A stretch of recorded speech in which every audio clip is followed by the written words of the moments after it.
Hello everyone, welcome back to study funda. आज आपका 7th lecture है पेपर 2 सीएपीएफ सीरीज में और आज हम कवर करने जा रहे हैं इंडिया और बांग्लादेश। लास्ट लेक्चर में हमने कवर करा था इंडिया और म्यांमार। हम कोशिश करेंगे बांग्लादेश को कम्प्लीटली इस वीडियो में कवर करने की, क्योंकि अभी जो बांग्लादेश में रिसेंट इशू चल रहे हैं, वरना हम उसे ट्राई करेंगे नेक्स्ट वीडियो में कवर करने का। So let's start. Basic knowledge of your paper 1। Her video की स्टार्टिंग में पेपर 1 से रिलेटेड बेसिक नॉलेज होती है। कौन कौन से बॉर्डर स्टेट है, मैक्सिमम बॉर्डर बांग्लादेश के साथ ही शेयर होता है इंडिया का। बीएसएफ गार्ड करता है। लिबरेशन डे 16 दिसंबर को मनाया जाता है। मुक्ति बहिनी वॉज एन आर्म ऑर्गेनाइजेशन जिसने पाकिस्तान आर्मी के अगेंस्ट फाइट करी थी 1972 में, 1971 लिबरेशन वॉर में। अच्छा, 16 दिसंबर को इंडिया में वी सेलिब्रेट विजय दिवस। और सबने पिक्चर देखी होगी, फील्ड मार्शल सैम मैनिकशॉ। 1971 इंडो पाक वॉर में he was the field marshal. किसी ने नहीं देखी है तो बहुत इंटरेस्टिंग मूवी है, आप ज़रूर देखिए इसे।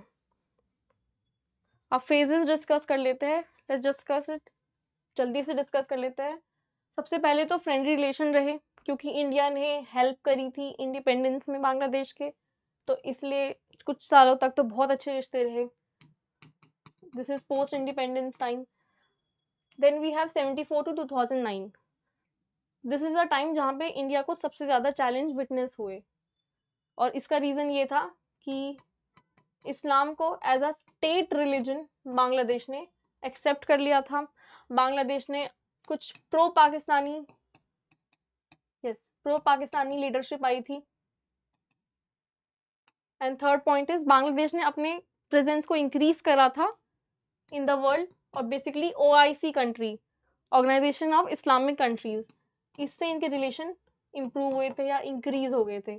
तो दिस इज द रीजन कि इंडिया के साथ इतना डाउन टर्न क्यों आया था रिलेशनशिप में। और 2009 ऑनवर्ड्स अगर हम देखें, so it's a start of new era, new friendship. और अभी रिसेंटली प्राइम मिनिस्टर मोदी ने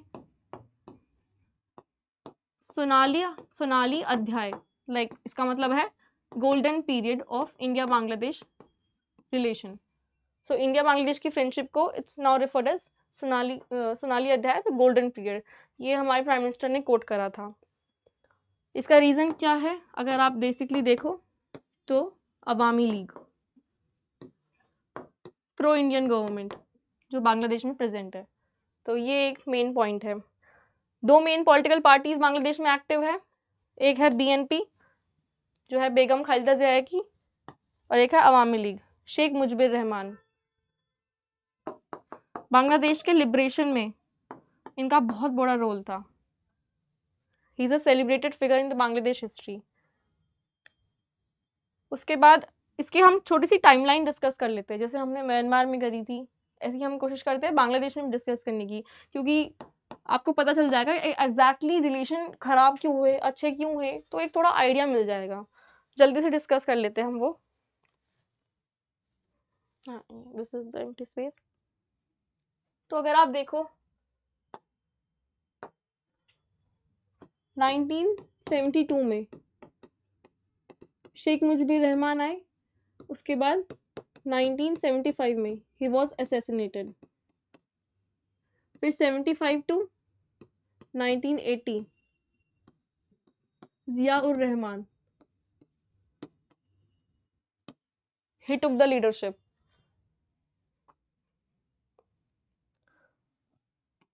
मिलिट्री रूल रहा। Then he was assassinated in 1981. Zia ur Rahman was assassinated in 1981. Then we have 1981 to 1990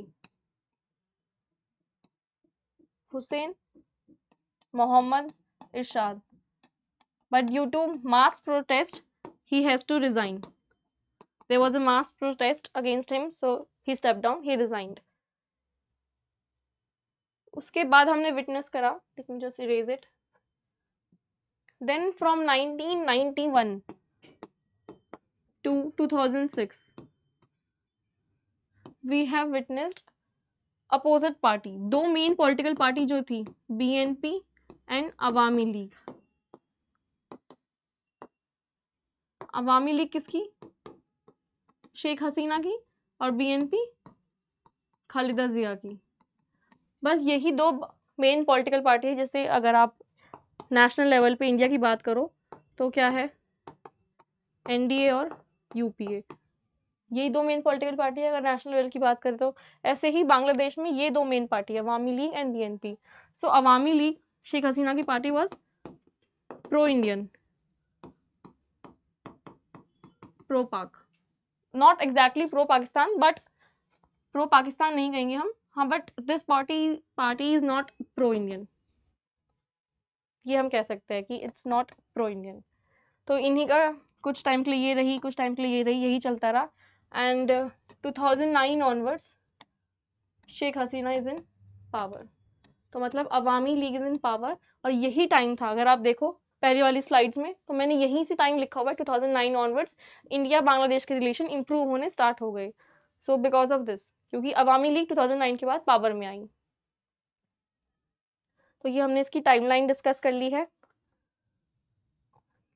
अब हम जल्दी से इश्यूज डिस्कस कर लेते हैं, क्या क्या चैलेंजेस रहे हैं इंडिया बांग्लादेश के रिलेशनशिप में। तो सबसे पहले हम देखते हैं बॉर्डर डिस्प्यूट में इंडिया मुजबिर पैक्ट साइन हुआ था 1972 में। मैंने आपको बताया है, जब भी इंडिया ने इंडिपेंडेंस के बाद ट्रीटी ऑफ फ्रेंडशिप साइन करी है, चाहे वो चाइना हो, चाहे वो म्यांमार हो, तो उसमें कुछ चीज़ें कॉमन रही है, mutual respect, sovereignty, defence cooperation, non interference, regional piece. ये चीज़ें कॉमन रही है, ये आपको ऐसे एज इट इज़ याद कर लेनी है, 3-4 पॉइंट। और भी ज़्यादा याद नहीं हो रहे तो ये याद कर लो, mutual respect, sovereignty and non interference, ये 3 पॉइंट तो सब में ही कॉमन है, सो ये आप याद कर लो।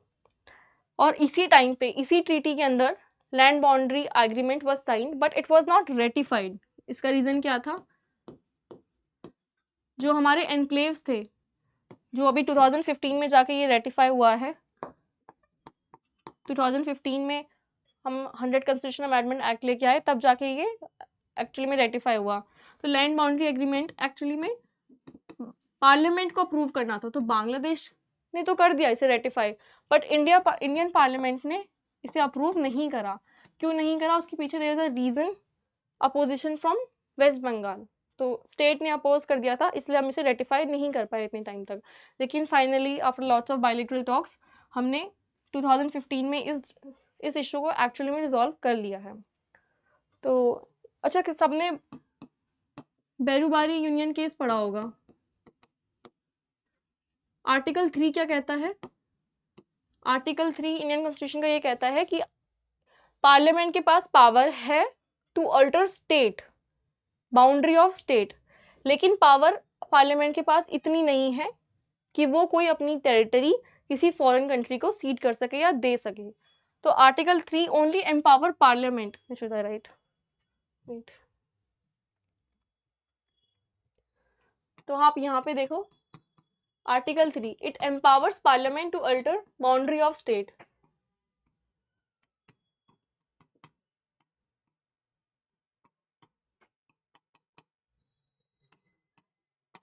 लेकिन अगर हमें अपना कोई पार्ट ऑफ टेरिटरी कोई दूसरी कंट्री को देनी हो, so we need to attempt article 368 amending of constitution. तो इसलिए पार्लियामेंट का रेटिफिकेशन ज़रूरी था। तो 2015 में जाके वी रेटिफाइड दिस, और 100 कॉन्स्टिट्यूशन अमेंडमेंट एक्ट आया, जिसने 111 एनक्लेव तो दे दिए बांग्लादेश को और 51 एनक्लेव दे दिए इंडिया को। ये छोटे छोटे से, अब ऐसे समझ लो, छोटे छोटे से एनक्लेव है, जैसे रीजन बोल लो, विलेजेस बोल लो। तो ये बहुत डिस्प्यूटेड थे कि ये किस टेरिटरी में आते हैं, इंडिया की, बांग्लादेश की, कहाँ पर आते हैं, मतलब they kind of a confuse thing. तो अब ये रिजॉल्व हो चुकी है पूरी चीज। इसको अगर याद करना चाहो तो ये कहाँ गया, दिस इज 100 तो कॉन्स्टिट्यूशन अमेंडमेंट एक्ट है, और अगर बिल की बात करें तो 119 कॉन्स्टिट्यूशनल अमेंडमेंट बिल। बहुत ही 1 लाइन का डिफरेंस है नीचे कमेंट सेक्शन में बताइए what is the basic difference between a bill and a act, क्योंकि बिल में ये 119 नंबर है और एक्ट में ये 100 नंबर है। So let me know in the comment section कि दोनों में डिफरेंस क्या है। Second is transboundary river water dispute. ये तीस्ता रिवर को लेके है। तीस्ता रिवर के बेसिक पेपर 1 की नॉलेज देख लेते हैं पहले। तो तीस्ता रिवर का ओरिजिन कहाँ पे है? सिक्किम में है। और इसकी रैंगपो और रंगित ये ट्रिब्यूटरी है दोनों रिवर। उसके बाद तीस्ता रिवर जमुना जो है बांग्लादेश की उसमें मिल जाती है। जमुना रिवर बेसिकली बांग्लादेश में ब्रह्मपुत्रा को कहा जाता है। जब तक वो इंडिया में है वो ब्रह्मपुत्रा है, जैसे वो बांग्लादेश में गई उसको जमुना बोलते हैं। इधर से भी आ जाती है तीस्ता, ये इसमें जाके मर्ज हो जाती है। ये बेसिक नॉलेज है। उसके बाद जॉइंट रिवर कमीशन एस्टैब्लिश हुआ 1972 में एस्टैब्लिश हुआ। तो बेसिकली ये ट्रीटी ऑफ फ्रेंडशिप के अंदर ही एस्टैब्लिश हुआ था। उसके बाद एडहॉक एग्रीमेंट हुआ on sharing of Teesta water. इसमें 36% allocation of water goes to Bangladesh and 39% to India, and rest is unallocated। जो बचा हुआ हिस्सा था उसे एलोकेट नहीं करा गया। उसके बाद जॉइंट रिवर कमीशन ने एक रिकमेंडेशन दी थी। तो उसकी रिकमेंडेशन क्या थी? उसकी रिकमेंडेशन के हिसाब से 42.5% एंड 20% विल बी अनएलोकेटेड। पहले 25% था तो अब 20% should be unallocated and 42.5% will go to India and 37% will go to Bangladesh. ये रिकमेंडेशन जेआरसी ने रखी थी, but this was opposed by Bengal, so ये इम्प्लीमेंट नहीं हुआ है। उसके बाद यहाँ पे 1988 में तीस्ता बराज ये प्रोजेक्ट लॉन्च करा।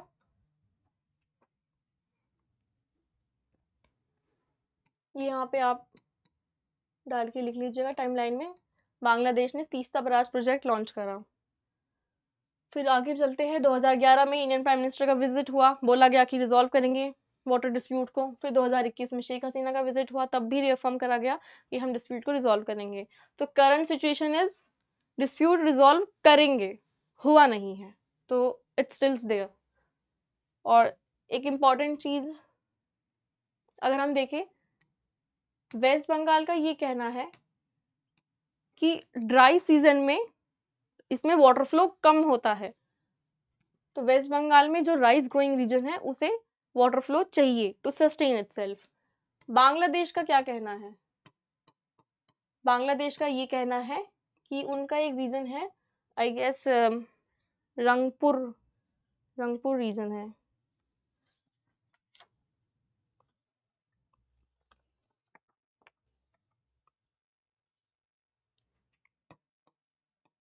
रंगपुर रीजन, इसको हम राइस बॉल के नाम से भी जानते हैं इस रीजन को। तो जो विंटर क्रॉप है वो अपने आप को सस्टेन नहीं कर पाती है, क्योंकि ड्राई सीजन में पानी नहीं होता है तीस्ता रिवर में। तो बांग्लादेश का ये कहना है कि हमें 50% चाहिए ड्राई सीजन में भी। ड्राई सीजन में हमें 50% फ्लो चाहिए। और बंगाल ने एक रिवर टॉर्सो करके बांग्लादेश ने एक ऑल्टरनेटिव दिया था कि जो वाटर शेयरिंग है, जो बांग्लादेश का हिस्सा है, वो बंगाल ने दिया था कि आप रिवर टॉर्सो से भी निकाल सकते हो। एक ऑल्टरनेटिव दिया था टू द तीस्ता रिवर। तो एनीवेज ये अभी तक है डिस्प्यूट वहाँ पे।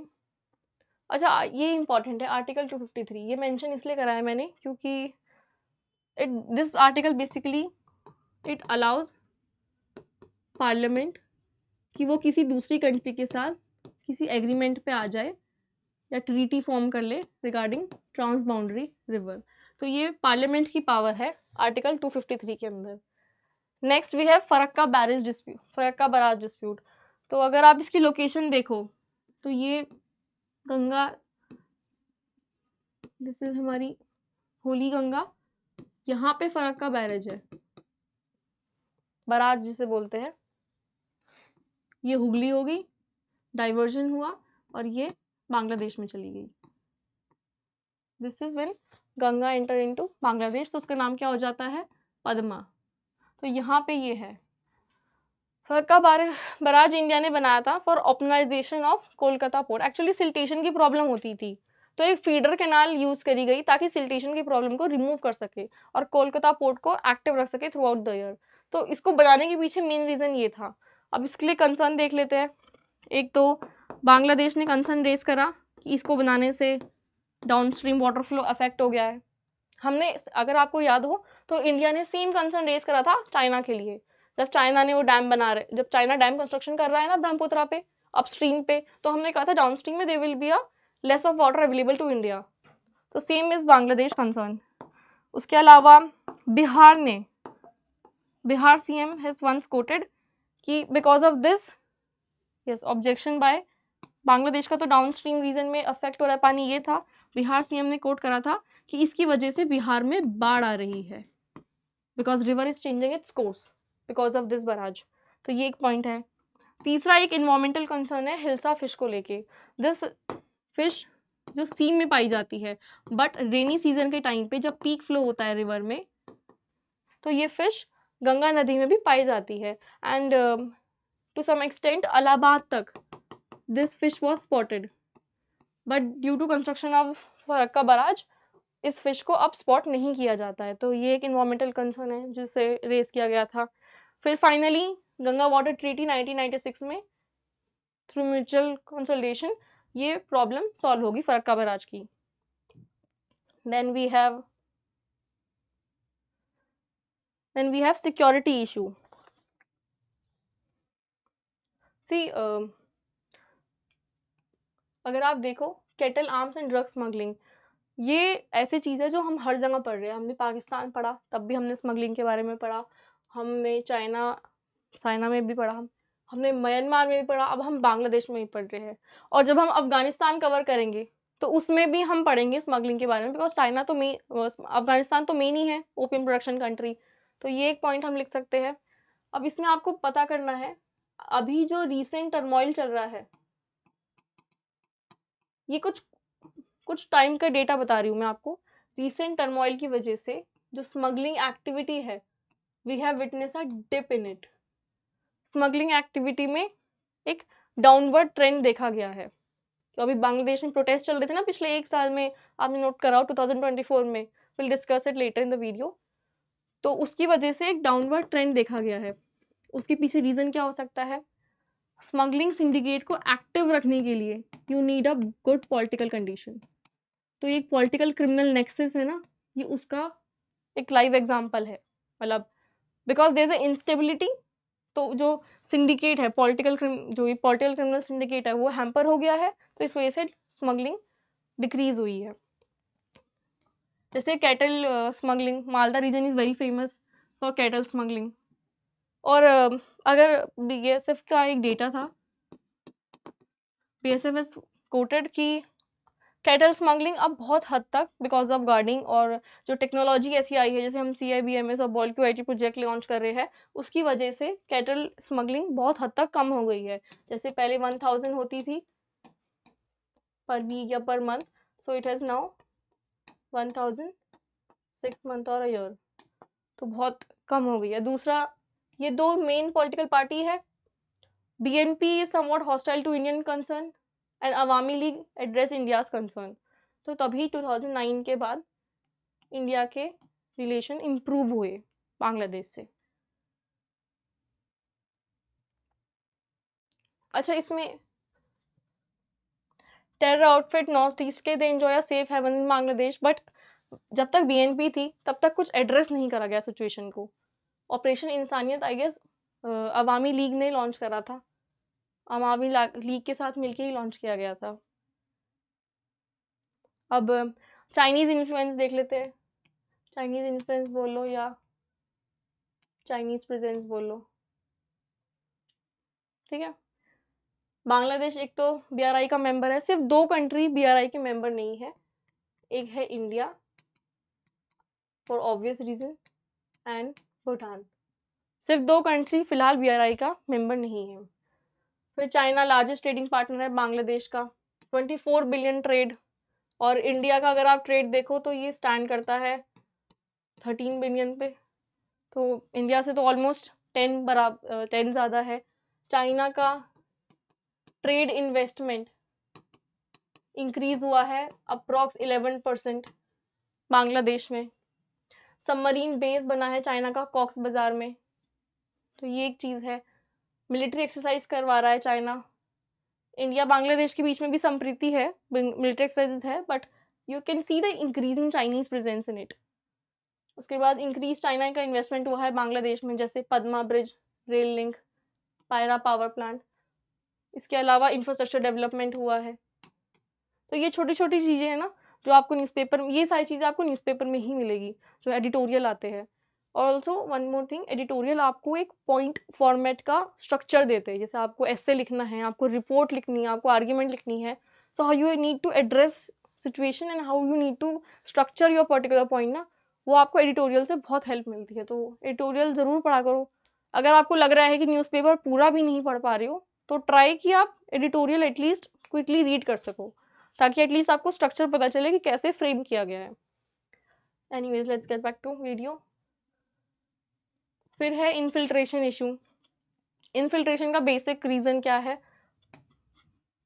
Porous border, river border and frequent changing और रिवर कोर्स।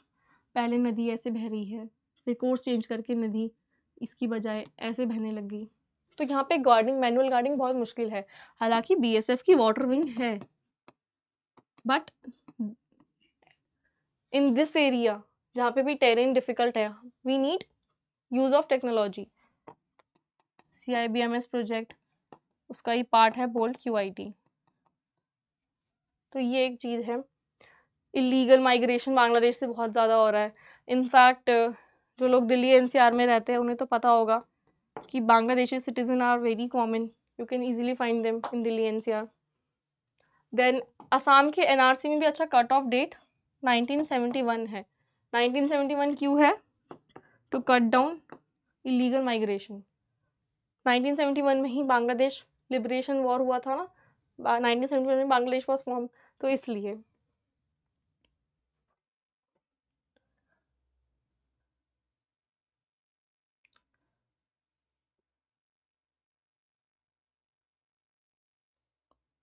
अब सॉल्यूशन देख लेते हैं कि सॉल्यूशन क्या है। इंडिया क्या कर रहा है अपने रिलेशन बांग्लादेश के साथ इम्प्रूव करने के लिए? तो कुछ छोटी छोटी चीज़ें हैं।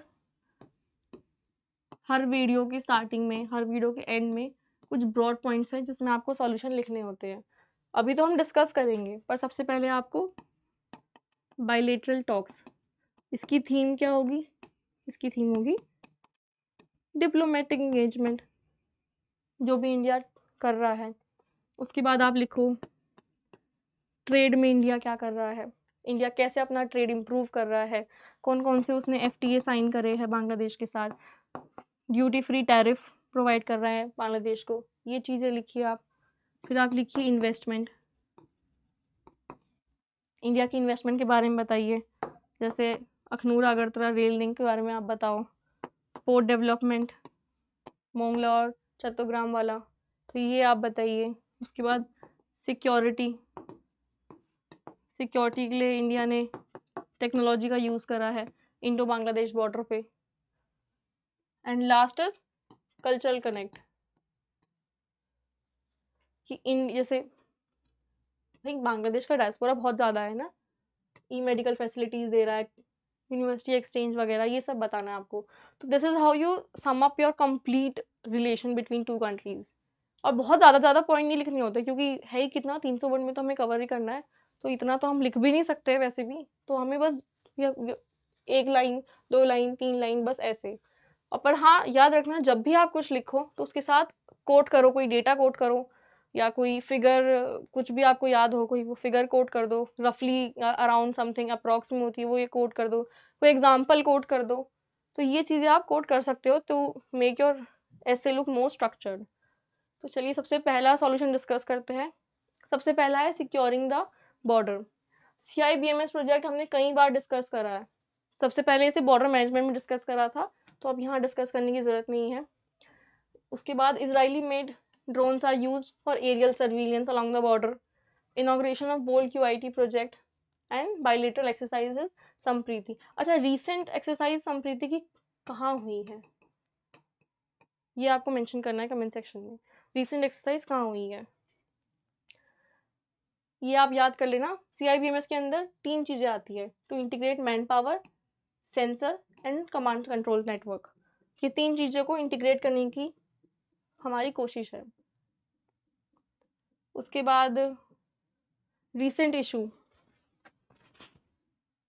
ये बॉर्डर से ही रिलेटेड है। अगर आप देखो तो इसको हम बॉर्डर से ही, इसलिए ये बाद में डाल दिया है, अभी कवर कर सकते हैं इसको।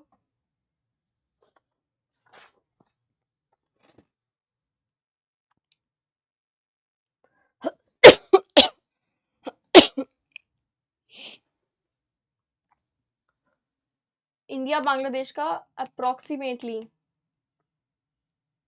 Maximum border West Bengal share करता है बांग्लादेश के साथ। इंडिया बांग्लादेश के बीच में अगर बात करें हम, तो वेस्ट बंगाल का 80% border area, approx 80% border area is fenced, it's fenced.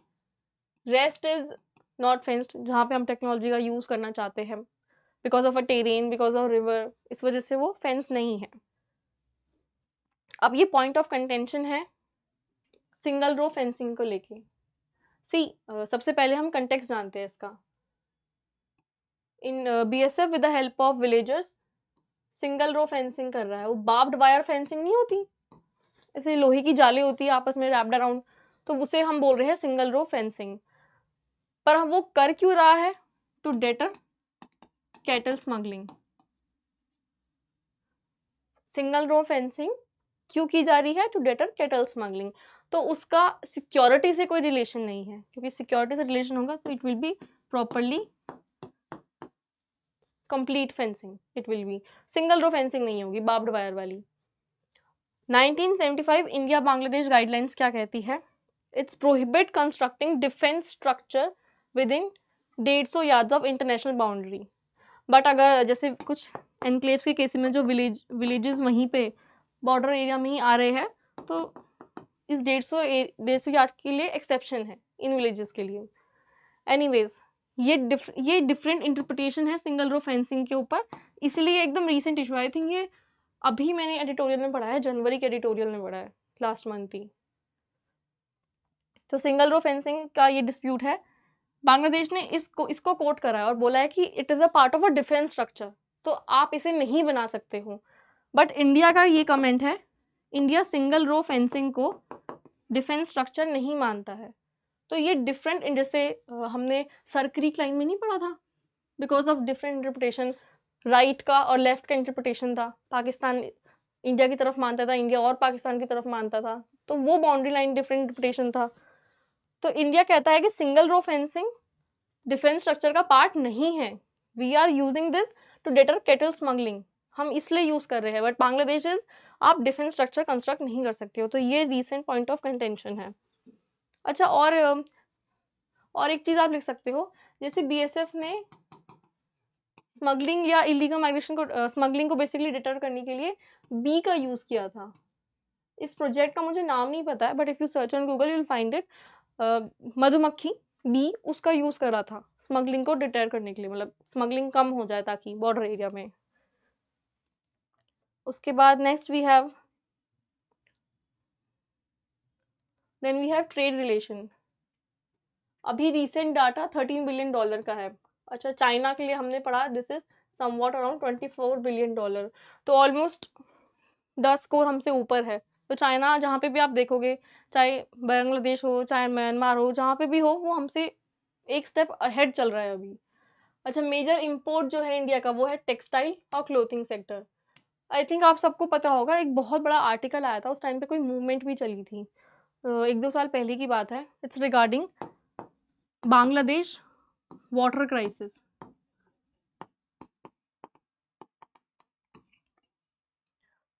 Cheap labour and better water availability is the reason कि टेक्सटाइल सेक्टर यहाँ मूव करा। और अगर आप रीसेंट ट्रेंड अब देखो तो textile sector is moving to south east Asian countries, जैसे वियतनाम, जैसे थाईलैंड, इन सब कंट्रीज में। लेकिन पॉइंट यहाँ पे ये है, बांग्लादेश वाटर क्राइसिस में ये था कि टेक्सटाइल सेक्टर में, textile sector is not water sustainable, it is highly unsustainable in terms of water. तो इस मूवमेंट को लॉन्च किया गया था ताकि जो इररिस्पॉन्सिबल प्रैक्टिसेस है वाटर की क्लोथिंग और टेक्सटाइल इंडस्ट्री में, उसे हम कम कर सकें। इसलिए हम बोलते हैं ना सस्टेनेबल क्लोथिंग। सस्टेनेबल क्लोथिंग आज के टाइम पे आपने नाम भी सुना होगा, इनफैक्ट ये थोड़े महंगे भी आते हैं, पता नहीं क्यों इन पे टैग लगा होता है सस्टेनेबल क्लोथिंग का, और ये महंगे आते हैं। तो बेसिक नॉलेज में तो आपको नहीं पता ये सस्टेनेबल है या नहीं है, बट अगर आप वेबसाइट पे जाके चेक करो उनका प्रोडक्ट नंबर डाल के, तो आप फिर भी पता लगा सकते हो कि हाउ दे आर प्रोड्यूस, मतलब पीछे प्रोसेस क्या है उनके बनने का। अगर किसी का क्विक माइंड हो, किसी को करना हो तो इन्वेस्टिगेटिव है थोड़ा ये। एनीवेज, अभी तक सेपा इम्प्लीमेंट नहीं हुआ है, but we are in discussion with Bangladesh to implement CEPA. अच्छा, और इंडिया, बांग्लादेश मेजर इंपोर्ट करता है Indian cotton. So like Bangladesh is the largest market for Indian cotton.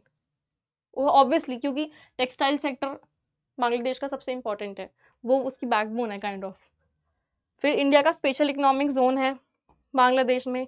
फिर ड्यूटी फ्री एक्सेस हम बांग्लादेश इंपोर्ट्स को देते हैं, एंड ई मेडिकल फैसिलिटी। ये कल्चरल कनेक्ट में ज़्यादा बेटर रहेगा, डायस्पोरा या कम्युनिटी इंगेजमेंट में।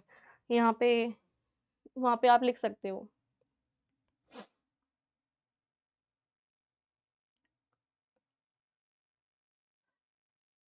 Then we have increasing connectivity, Akhaura Agartala rail link, Chattogram and Mongla port.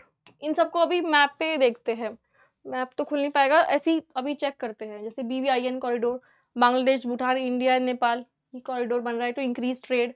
फिर Ropar nuclear power plant, this is first nuclear power plant जो इंडिया, रशिया और बांग्लादेश MOU साइन हुआ था, सो ये इंपॉर्टेंट है। फिर है मेत्री थर्मल पावर प्लांट, ये इंडियन फाइनेंसिंग स्कीम के अंडर बन रहा है। और अगर चलिए इसको देखते हैं, ये रेल लिंक, ये है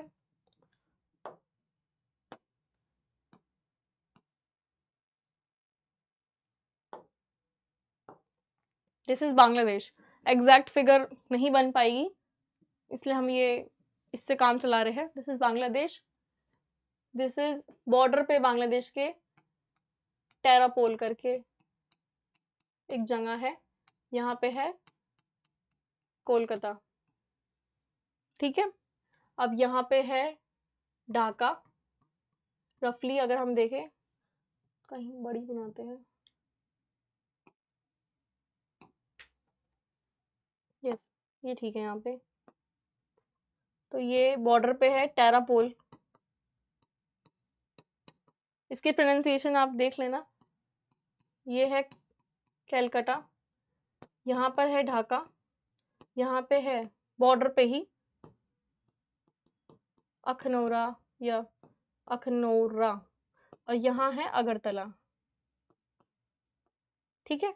तो ये ट्रेल, ये जो लिंक है ना ट्रेन का, इसको कंस्ट्रक्ट किया गया है। क्यों करा गया है? यहाँ पे क्या है, यहाँ पे है सिलीगुड़ी कॉरिडोर। हमने म्यांमार वाली वीडियो में भी पढ़ा था ना, हम पोर्ट डेवलपमेंट कर रहे हैं सितवे का, जो कि इजवाल में जाके मिलेगा। वो क्यों कर रहे हैं? ताकि हम सिलीगुड़ी कॉरिडोर पे अपनी डिपेंडेंसी रिड्यूस कर सके और ऑल्टरनेटिव ट्रेड रूट मिल जाए हमें। मतलब सिर्फ ये चोकिंग पॉइंट है ना ये, तो हम ऑल्टरनेटिव ट्रेड रूट ढूंढ रहे हैं, बिकॉज इंडिया के पास बे ऑफ बंगाल का एक्सेस है, और यहाँ पे है आपका मोंगला पोर्ट, और यहाँ पे है आपका चट्टोग्राम पोर्ट। तो ये हम इस तरीके से मोंगला या फिर चट्टोग्राम, और जो ये एग्जिस्टिंग ट्रेन लिंक है, ये बांग्लादेश की अपनी ट्रेन लिंक है, और ये इंडिया ने बाद में डेवलप करी है। तो ये सीधा कोलकाता से अगरतला पहुंचने के लिए है, to bypass this complete route. ये ऑल्टरनेटिव रूट है, ये ऐसे घूम के जाने की जरूरत नहीं है, आप सीधा जा सकते हो, ये है।